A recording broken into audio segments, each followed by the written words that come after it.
What if I told you that the ancient sages of India understood something about reality that modern science is only now beginning to rediscover?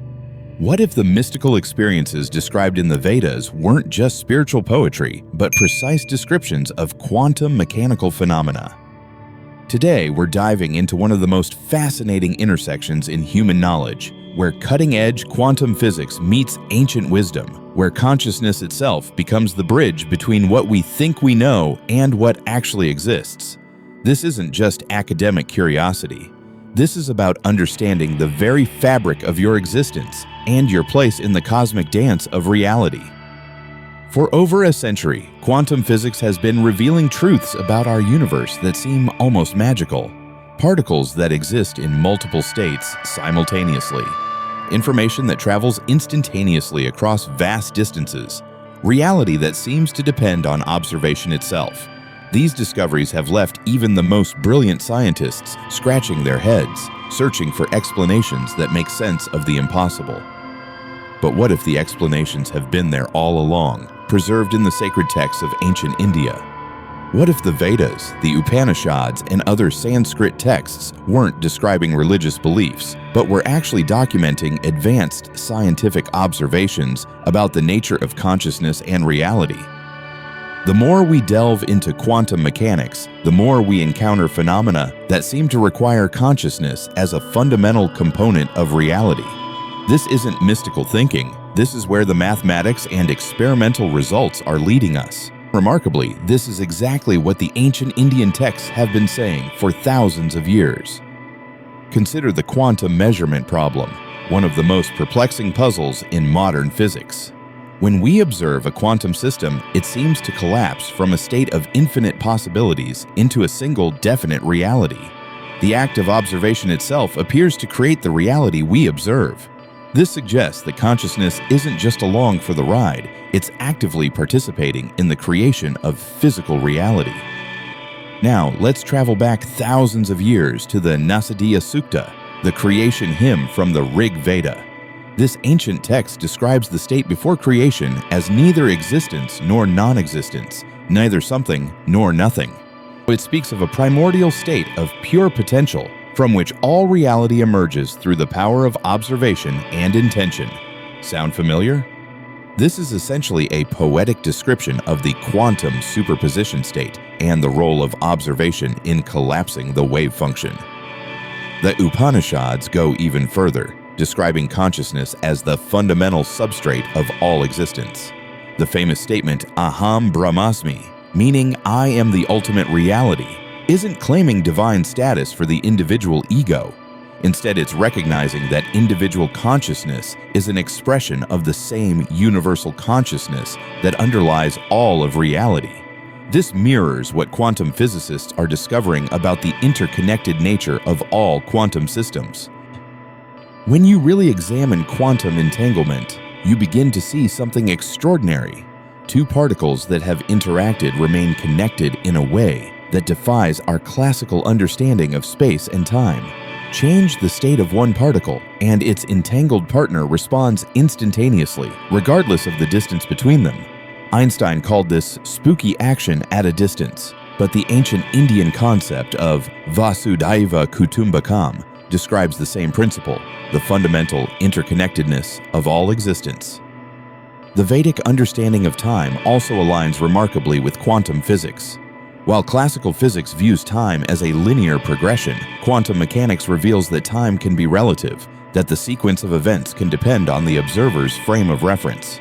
As the ancient Indian texts describe time as cyclical and relative, with different levels of consciousness experiencing time differently. The concept of kala in Sanskrit encompasses not just time, but the very framework within which events unfold. Perhaps nowhere is this connection more apparent than in the principle of complementarity discovered by Niels Bohr. In quantum physics, particles exhibit both wave-like and particle-like properties, but never both simultaneously. The property you observe depends on how you choose to look. This principle extends beyond physics into philosophy, revealing that reality itself might be fundamentally complementary. The ancient Indian philosophy of Advaita Vedanta expresses this same principle through the concept of neti neti, meaning not this, not that. Ultimate reality cannot be captured by any single description or perspective. It exists beyond the duality of existence and non-existence, beyond all categories of thought.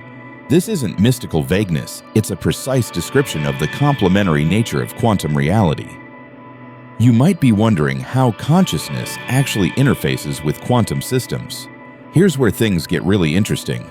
The human brain operates on quantum principles in ways we're only beginning to understand. Microtubules in neurons may maintain quantum coherence, allowing for quantum information processing in biological systems. This suggests that consciousness itself might be a quantum phenomenon. The ancient practice of meditation, described in detail in texts like the Yoga Sutras of Patanjali, might actually be a technology for accessing and manipulating these quantum states of consciousness. When you practice deep meditation, you're not just relaxing your mind, you're potentially accessing the quantum field of consciousness itself. The states of Samadhi described in these texts parallel the quantum states of superposition and entanglement. Consider the phenomenon of quantum tunneling, where particles can pass through barriers that should be impossible to cross according to classical physics. The particle doesn't go over or around the barrier, it literally tunnels through it by existing in a superposition state. This sounds impossible, yet it's fundamental to how many quantum systems operate. The Vedic concept of Maya describes a similar principle. Maya is often translated as illusion, but it's more accurately understood as the power that makes the impossible appear possible. It's the principle by which the infinite consciousness appears to limit itself into finite forms. Just as quantum tunneling allows particles to transcend classical limitations, Maya allows consciousness to transcend its apparent boundaries. The implications of this connection extend far beyond academic interest. If consciousness is indeed fundamental to quantum reality, then your thoughts, intentions, and level of awareness might have far more influence on your physical reality than you've ever imagined. And this isn't about wishful thinking or positive psychology. This is about understanding the actual mechanics of how consciousness interfaces with the quantum field. The ancient practice of sankalpa, or conscious intention, might be a technology for directing quantum possibilities. When you set a clear intention with focused awareness, you might actually be collapsing quantum wave functions in alignment with that intention.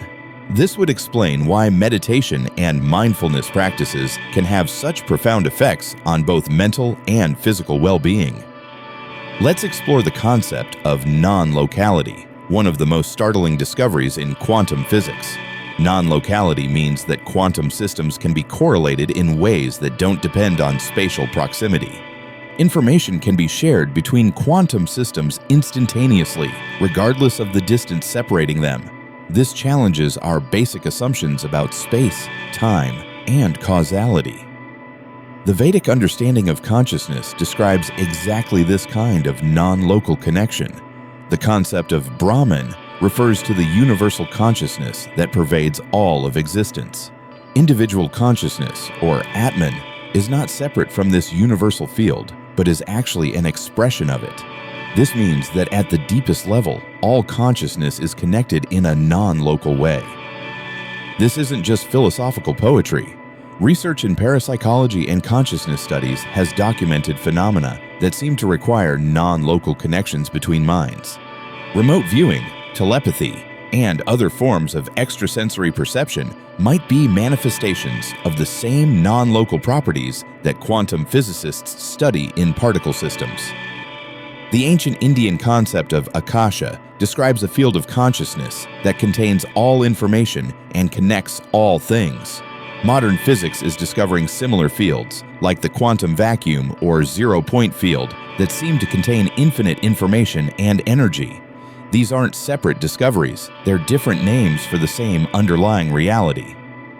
When you begin to understand consciousness as a fundamental field rather than an emergent property of complex brains, everything changes. Your individual consciousness becomes a localized expression of universal consciousness, much like a wave is a localized expression of the ocean. This perspective transforms how you understand your relationship to reality and your potential to influence it. The practice of dharana, or focused concentration, described in the Yoga Sutras, might be a method for accessing specific quantum states of consciousness. By maintaining focused attention on a single point, you might be creating the conditions for quantum coherence in your neural networks. This could explain why sustained concentration can lead to extraordinary states of awareness and perception. Quantum coherence is the state where quantum systems maintain their wave-like properties without collapsing into definite states. In biological systems, quantum coherence allows for incredibly efficient energy transfer and information processing. Photosynthesis, for example, uses quantum coherence to achieve nearly 100% energy efficiency. The human brain might use similar quantum coherent processes for consciousness and cognition. The Vedic understanding of different levels of consciousness maps remarkably well onto different quantum states. The waking state corresponds to classical, localized consciousness. The dream state corresponds to quantum superposition, where multiple possibilities exist simultaneously. Deep sleep corresponds to the quantum vacuum state, pure potential without manifest form. And the fourth state, Turiya, corresponds to quantum entanglement with universal consciousness. This isn't just theoretical speculation. As you practice accessing these different states of consciousness through meditation and other contemplative practices, you might notice changes in your perception of time, space, and causality. You might experience synchronicities, intuitive insights, or a sense of connection that transcends ordinary awareness. These experiences might be manifestations of your consciousness accessing quantum states of reality. The concept of Samadhi, the highest state of meditative absorption, describes a condition where individual consciousness merges with universal consciousness. In quantum terms, this might be understood as achieving perfect entanglement with the universal quantum field. In this state, the boundaries between observer and observed, between self and cosmos, completely dissolve. Modern neuroscience is beginning to document the brain states associated with these profound meditative experiences. Advanced meditators show increased gamma wave activity, suggesting heightened neural integration and coherence. They also show changes in the default mode network, the brain regions associated with self-referential thinking. These changes might reflect the quantum coherent states described in the ancient texts. The implications for healing and transformation are profound. If consciousness can influence quantum systems, and if biological systems operate through quantum processes, then focused consciousness might be able to influence health and healing in ways that conventional medicine is only beginning to understand. The ancient practices of prana and energy healing might be working through quantum mechanisms. Quantum biology is revealing that many biological processes depend on quantum effects. Enzyme reactions, DNA repair, and even the sense of smell might involve quantum tunneling and coherence. If consciousness can access and influence these quantum processes, it opens up extraordinary possibilities for self-healing and transformation. The ancient understanding of Kundalini as a dormant energy that can be awakened through specific practices might describe the activation of quantum coherent states in the nervous system. The descriptions of energy rising through the chakras might map onto the propagation of quantum coherence through different neural networks. The extraordinary experiences associated with Kundalini awakening might be the result of accessing quantum states of consciousness. This connection between ancient wisdom and quantum physics also sheds new light on the nature of time and causality. Quantum mechanics reveals that the future can influence the past through retrocausality. The Vedic concept of karma might describe similar backward-flowing influences, where future potentials influence present circumstances.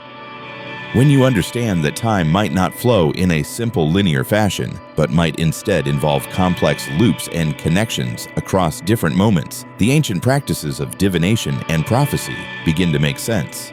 Accessing quantum states of consciousness might allow you to perceive these temporal connections and gain insight into probable futures.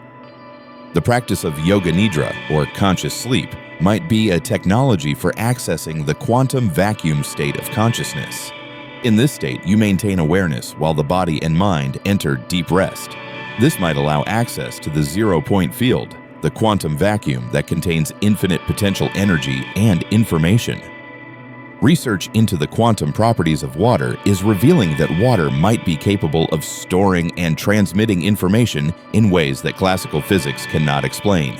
Given that the human body is largely composed of water, this suggests that biological systems might be capable of quantum information processing on a massive scale. The ancient understanding of water as sacred and conscious might reflect this quantum information capacity. The Vedic practice of japa, or repetitive chanting, might create quantum coherent states through rhythmic stimulation of neural networks. And the specific sound frequencies used in Sanskrit mantras might be calibrated to induce particular quantum states of consciousness.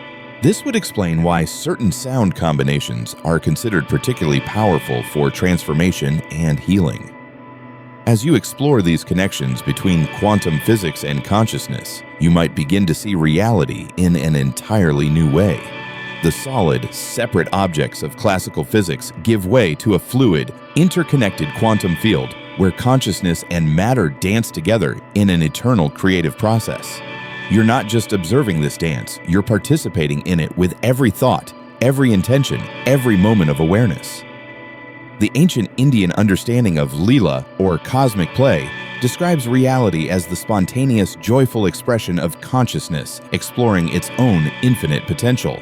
Quantum physics reveals a universe that seems to share this playful quality, where particles pop in and out of existence, where possibilities become realities through the act of observation, where the impossible becomes possible through quantum magic. This isn't just intellectual understanding, it's an invitation to direct experience. The ancient practices preserved in the Vedic tradition aren't just historical curiosities, they're technologies for accessing quantum states of consciousness. Meditation, breathwork, sound healing, and other contemplative practices might be humanity's oldest and most sophisticated methods for exploring quantum reality. As modern science catches up to ancient wisdom, we're rediscovering truths about consciousness and reality that were known thousands of years ago.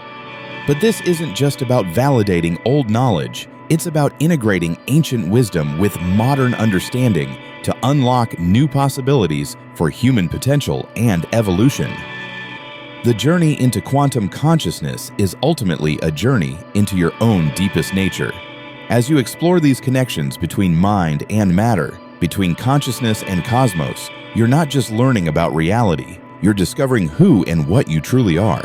You're awakening to your fundamental nature as consciousness itself, expressing through the quantum field of infinite possibility. The hidden connection between quantum physics and consciousness isn't really hidden at all. It's been preserved in the sacred texts of ancient India, waiting for a time when human knowledge would be ready to rediscover these profound truths.